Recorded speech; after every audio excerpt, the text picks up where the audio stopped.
Well, we're off on another trip. 2 weeks, Switzerland, over to the Dolomites, then back up through Germany.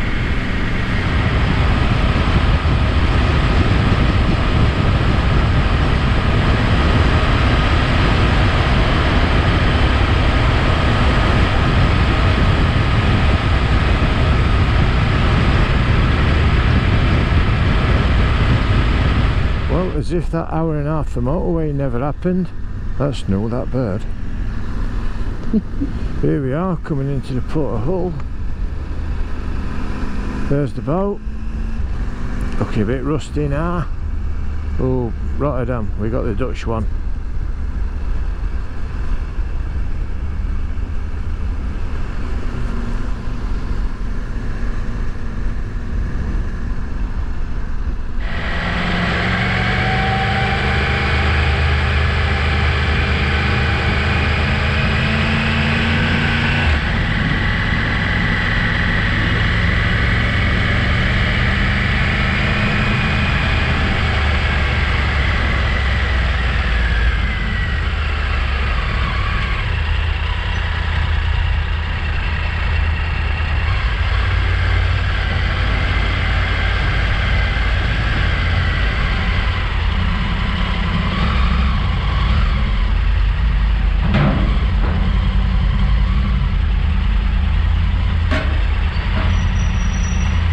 Well, welcome to day one, folks. It's a rainy day in Rotterdam. We think we're going to get rain on and off the whole way down to the Black Forest. We've got a 6-hour run in front of us, and we're gonna be at his destination at 3:30 plus whatever stops we make, which might be kind of minimal if we get this weather the whole way down. So, other than the ports around Rotterdam, there's not a lot to show you. And then it's going to be motorway, which isn't very interesting either, so we'll catch up later. Oh, country number 2 of the trip, Germany.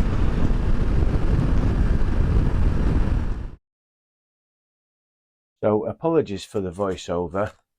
The rain, it would appear, that we've had all day has finally got into the audio side of our recordings, so we've got no audio from the rest of the day from here on. But here we are, arriving in Seebeck in the Black Forest, where we're staying for the night. Hopefully we will be back to you in the morning with proper audio on our cameras. So guys, this is day 3. We're just setting off from our overnight stop. We wanted to film this valley last night, but it was absolutely hammering it down with rain and you couldn't see very far. We're just approaching Kappelrodeck. It's on the L87 and it's famous for making a lot of wine. And you can see we've got vineyards all the way off the side of the road there. They run all the way up round this corner, you'll see them in front of us. And that's the famous, kind of locally I guess, winemaking area of Kappelrodeck, spelt this way.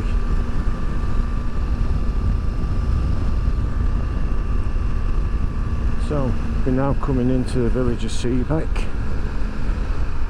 We've been coming here for quite a few years. This is where the Minister for Finance and myself got married. Had the wedding out here, and plenty of guests come along.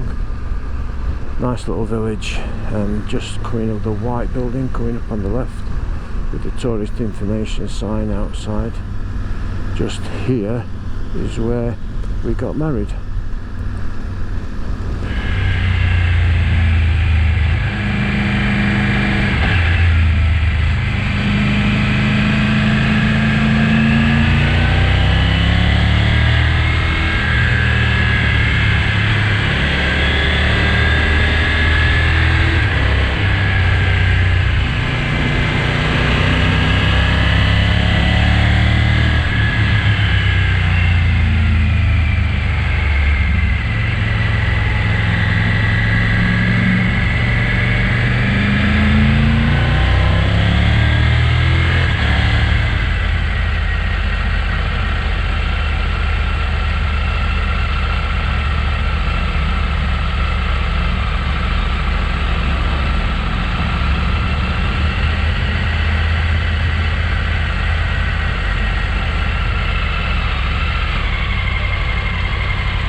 passing through the town of Triberg.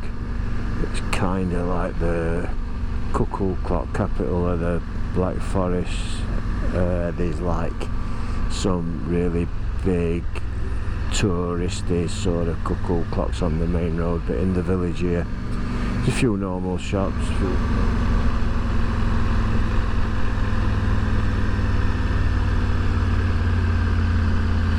Here we have a few of the said cuckoo clock shops. There's a waterfall up there that's very popular. That's a nice place to eat.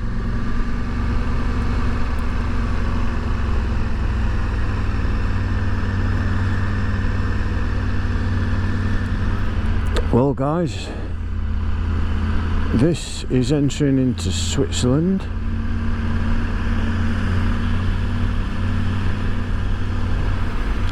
Switzerland being our third country on the tour.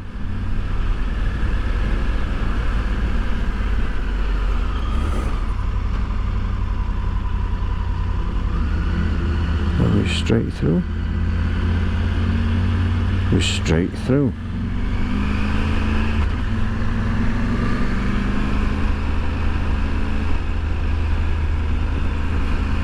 Oh, that was pretty painless. Another new country. We'll get back to you when we get into the mountains.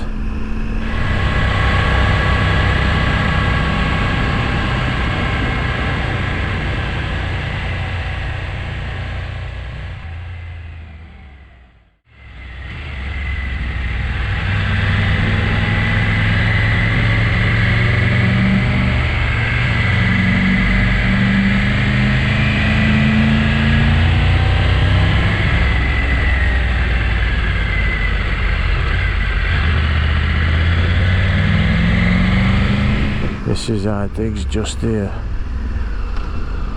Big old building.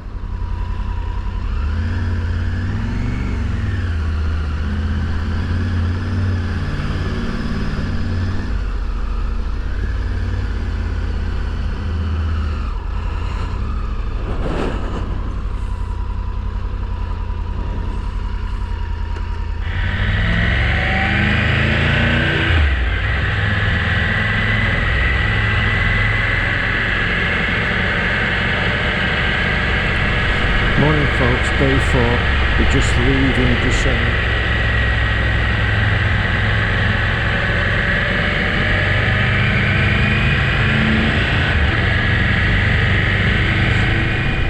We're just about to head on to the Grossglockner Pass. It's just the start of it. One of the more famous passes in this area, in the Alps. We'll be doing a few of them today. The Grossglockner, the Susten. We might get the Oberalpin if there's time. That might have to be tomorrow. Depends. So just getting back to you quickly, there's going to be more hairpins than you can shake a stick at over the next few miles. And I've been watching a few of YouTube videos, and I've noticed from YouTube that you can't get around these hairpins on one side of the road. So I don't know how I'm going to manage this, and oh, I've managed it okay. Maybe it's just the right hand ones. There's a right hand one coming up in a couple of corners. Let's see how we go on the right hand one, because as they were saying, they're apparently impossible to get round on one side. So we've got this right hand bend here, and then this leads into another hairpin. Let's see how we do.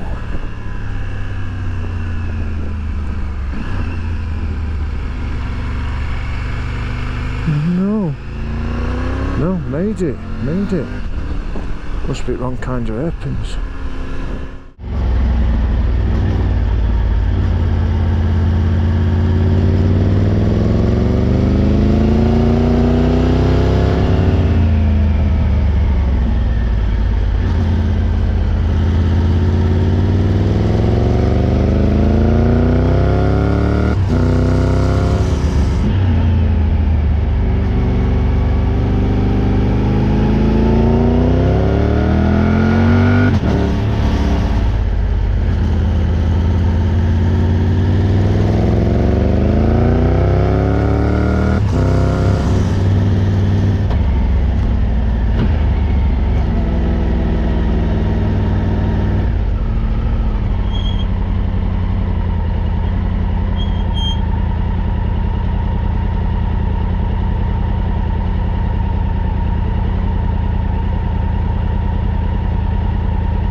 we're just climbing up towards the Grossglockner Pass. This, I think, third day, something like that. But we're just climbing up there now.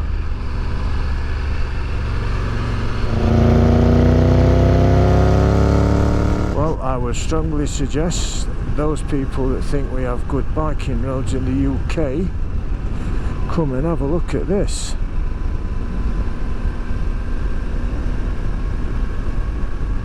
We're on the Grossglockner Pass though. We're still climbing up to the top of the Grossglockner Pass, but I had to switch on, get these little bits of scenery. Tunnel, what a tunnel's made for.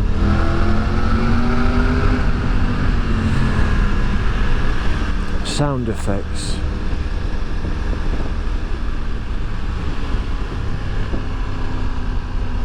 And we're coming up to cloud level here, look. I don't know if we'll get through it or not. It's low enough, I think.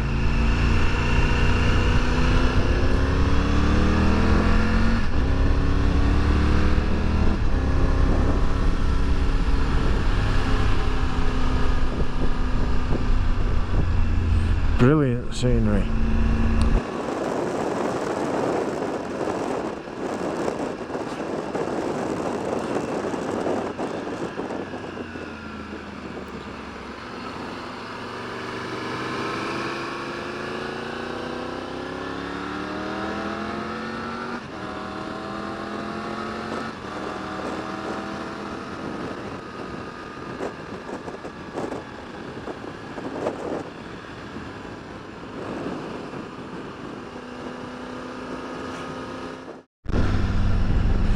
So this is the top of the Grossglockner Pass, 2,224 meters. So what's that? That's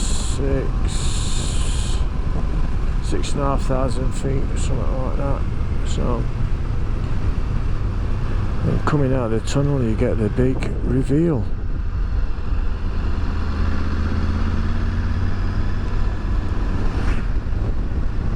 Can't keep seeing great scenery every camera shot, but it is, isn't it?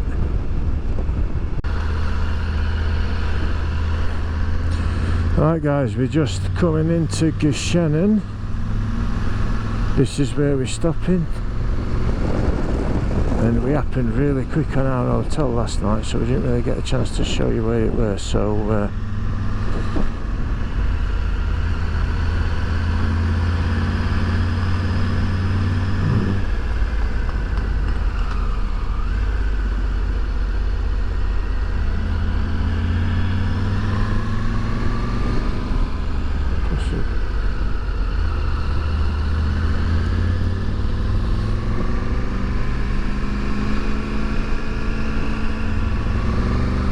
this is our digs just here.